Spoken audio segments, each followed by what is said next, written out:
Episodes of Palette Swap are suggested by viewers like you. If there's a character you'd like me to analyze, let me know in the comment section down below.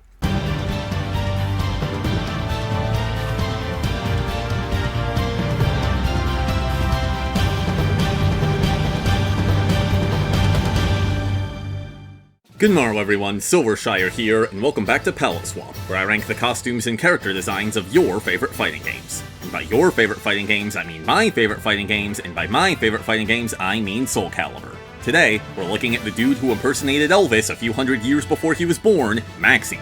But before we begin our analysis, here's a quick refresher course on who Maxi is and what we should be looking for in his character designs. Maxi is a pirate captain hailing from the Ryukyu Kingdom, which would later become Okinawa, Japan. Unlike Cervantes, who we discussed many episodes ago, Maxi and his crew are not thieving, murderous pirates. They just want to sail around the world and have a good time. At least they used to, because one fateful day, they were attacked by Astaroth, a monstrous golem who was harvesting souls for the Azure Knight, Nightmare. Maxi was the only survivor of the massacre, and he swore he would avenge his fallen crewmates. To this end, he teamed up with a monk named Keelik who was on a quest to defeat Nightmare. They journeyed to the Azure Knight's lair, and sure enough, Astaroth was there. While Keelik went ahead to fight Nightmare, Maxi stayed behind and battled his nemesis. After a grueling fight, the golem was slain, but this was far from the end, for it was dark magic that had animated Astaroth to begin with, and soon it would resurrect him. Even worse, it turned out that this Astaroth was but one of many. Maxi had a taste of vengeance, but he still has a long way to go before his vow is fulfilled.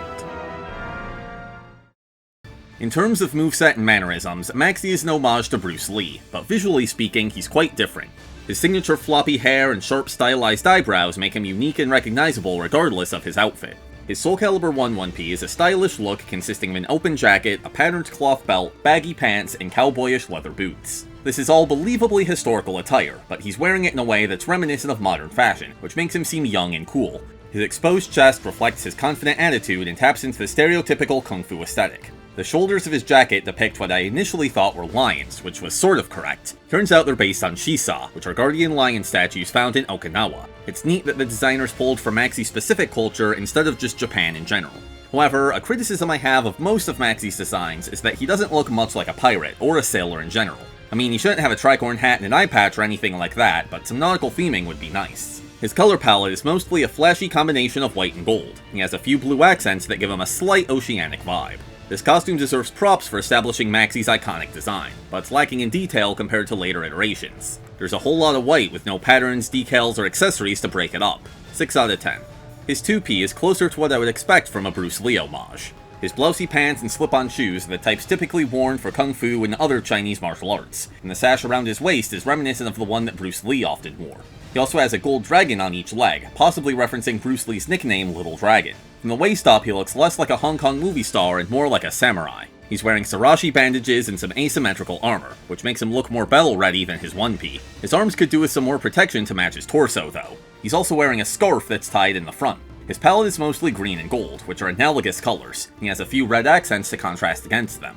As is the case for all of Maxi's 2Ps, it also makes his hair blonde. This is a good way to shake things up while maintaining his signature style. He still doesn't look like a pirate. In fact, I'd say he looks even less like one, but I don't mind as much since this costume is clearly leaning into his warrior side. That said, his future 2Ps improve on this design in some significant ways. 5 out of 10. His 3P is even more modern looking. It was seemingly inspired by a biker getup, as he's wearing a leather vest, pants that resemble jeans, and belted leather boots. Though unlike most bikers I've seen, he also has some white tiger print on his shoulders and hips. His boots aren't the only things that are wrapped up in belts, as he also has 2 on each thigh, 1 on each arm, and 1 around his waist. Suddenly I'm getting flashbacks to the Guilty Gear episode. All jokes aside, I like the abundance of belts, because they help the outfit feel cohesive. His color palette is black, red, gray, and brown, which stands out from the brighter tones of his other 2 costumes and give him a bit of an edgy vibe. Plus, red and gray is close to red and silver, which makes me biased. I am a little disappointed that this costume just uses his default hair. It looks good, but 3Ps are supposed to be really unique and special, so it's strange that his 2P gives him a dye job, but his 3P doesn't.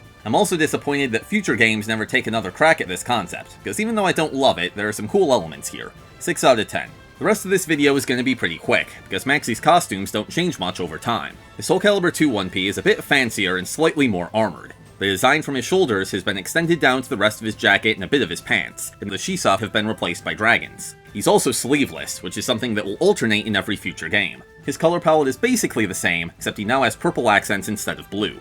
Purple complements gold, so it's a good addition to his color scheme, but it removes the only thing that was even slightly nautical about his design. Overall, I don't think this is better or worse than the previous version. 6 out of 10. His 2P has undergone some more substantial changes, though the basic concept remains the same. He's totally bare-chested, which makes the Bruce Lee homage more obvious, but he does have armored gauntlets and greaves. Since his 1P swapped out the Shisa for dragons, it's only fitting that his 2P did the opposite. However, he's not totally without draconic theming, as he has an awesome new dragon tattoo on his shoulder. This is one of only 2 costumes in the entire series to change his hairstyle. In the front it's the same as usual, but in the back it's much longer, which looks awesome. He's also wearing a scarf like a normal person instead of tying it in the front, and as I've said many times before, I'm a sucker for a good scarf. The green from his previous color palette has been replaced by black, which again strengthens the Bruce Lee homage. This costume's little details like the rope belt and chunky buckle go a long way. 10 out of 10. Soulcalibur III reverts some of Soulcalibur II's changes, including going back to blue instead of purple. His armor is shaped like a Shisa, but the dragon motif has been removed from his clothes. Instead, his jacket has an abstract design that resembles clouds or waves, which finally gives him some pirate vibes. The biggest addition to this costume is the fur collar, which makes his outfit even more flashy and luxurious. 8 out of 10.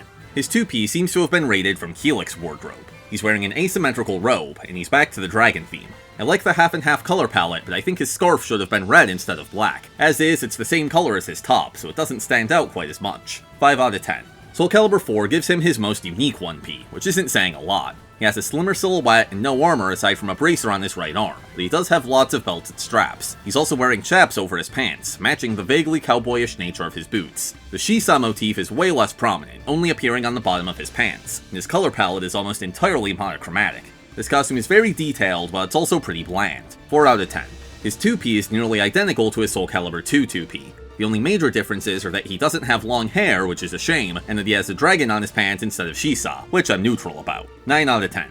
His Soulcalibur V 1P is in many ways a callback to Soulcalibur III, bringing back the fur collar and Shisa armor. He also has a leather holster for his nunchaku and a belt buckle with a fish on it, the latter of which is a little piratey. Despite the 17-year time skip between this game and the last, he doesn't look any older. This is at least acknowledged in-game, which is more than I can say for some characters, but it's a missed opportunity for visual storytelling. Plus, I think grey hair and a bit of stubble would suit Maxi's pirate cowboy vibe. His color palette is a bit more vibrant than it was in Soulcalibur IV, but still not as much as earlier entries. 7 out of 10.